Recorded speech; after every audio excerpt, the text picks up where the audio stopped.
Chicken mutton विसरायला लावणारी आज आपण चमचमीत अशी नॉनव्हेजच्या चवीची अख्खा मसूरची भाजी बनवतोय।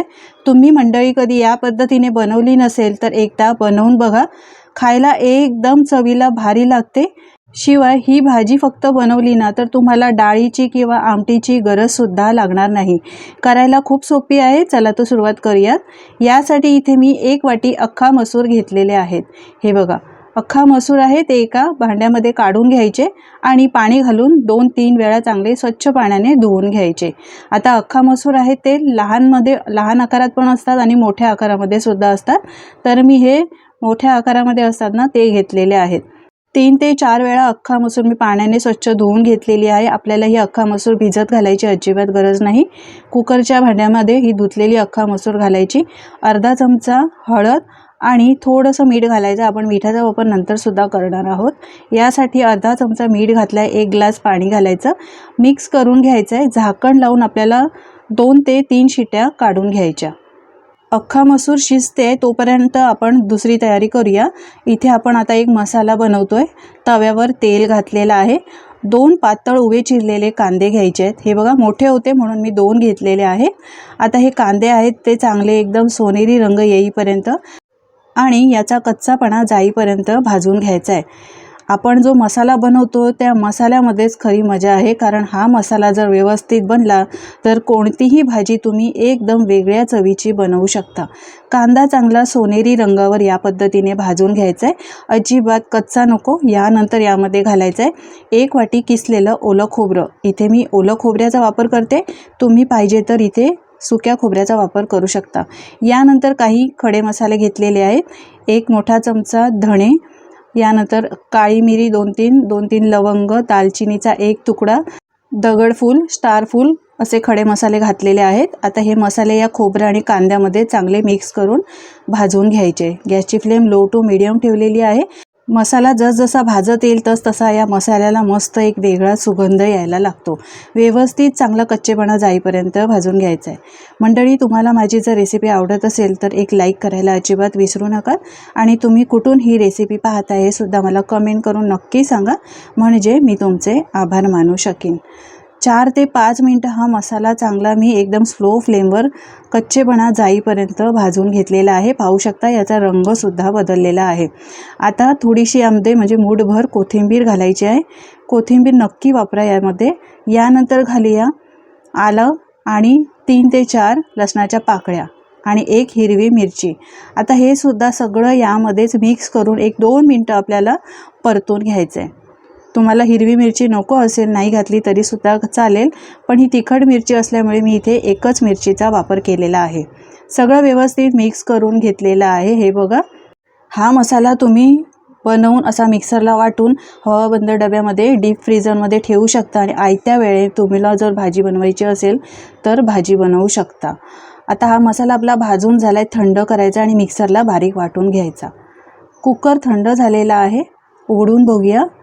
मसूर पण अख्खा मसूर छान असं शिजलेला आहे। हे बघा, 2 शिट्ट्यामध्ये छान असा मऊसूत झालेला आहे। आपल्याला अजिबात भिजवून ठेवायची गरज लागत नाही। अख्खा मसूर लगेच शिजतो। आता भाजी करायला घेऊया।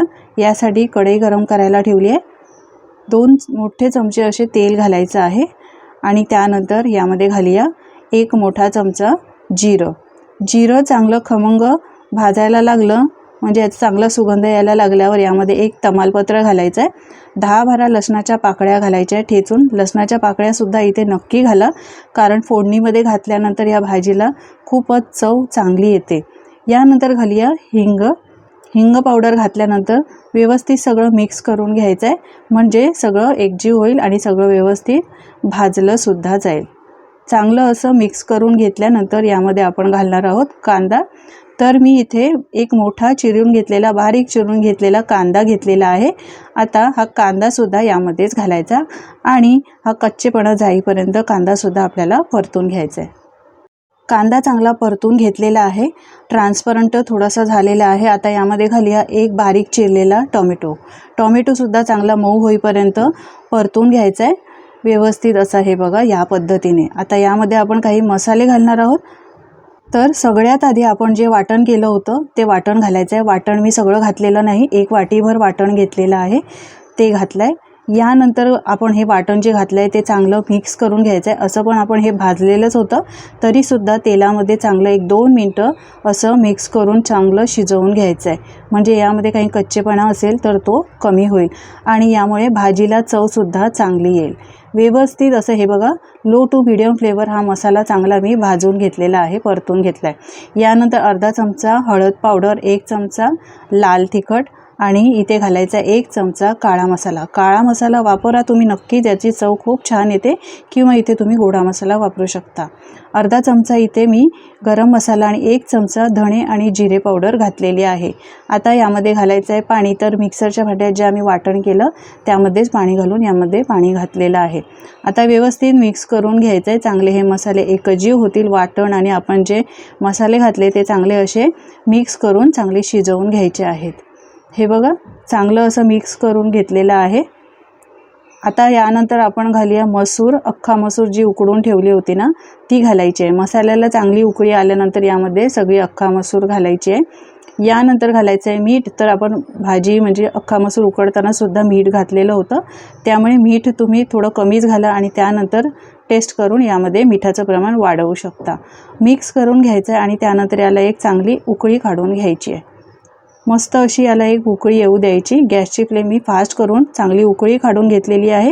झाकण ठेवूया यावर आणि 3 ते 4 मिनटं ही भाजी शिजवून घेऊया।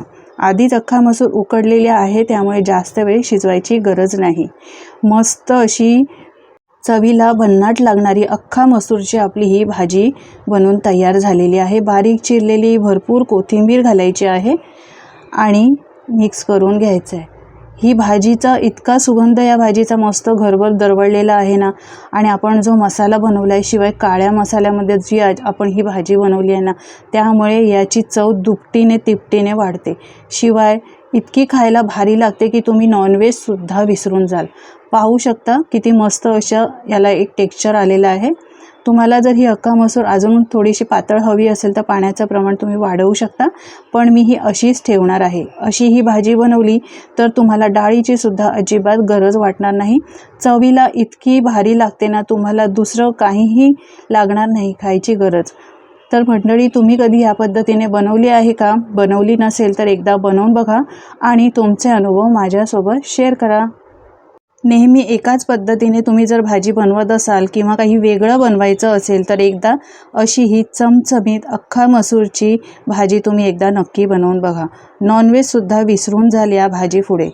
चला तर मंडळी, आजची रेसिपी कशी वाटली हे सुद्धा मला कमेंट करून नक्की सांगा। अख्खा मसूरची भाजी ही वेगळ्या पद्धतीने बनवली आहे, ती तुम्हाला जर आवडली असेल तर एक लाईक करा, जास्तीत जास्त शेअर करा मित्र मैत्रिणी आणि परिवारांसोबत, आणि चॅनलवर जर तुम्ही माझ्या नवीन असाल तर चॅनलला सबस्क्राईब करा। पुन्हा भेटूया अशा छानशा वेगवेगळ्या रेसिपीसोबत। धन्यवाद।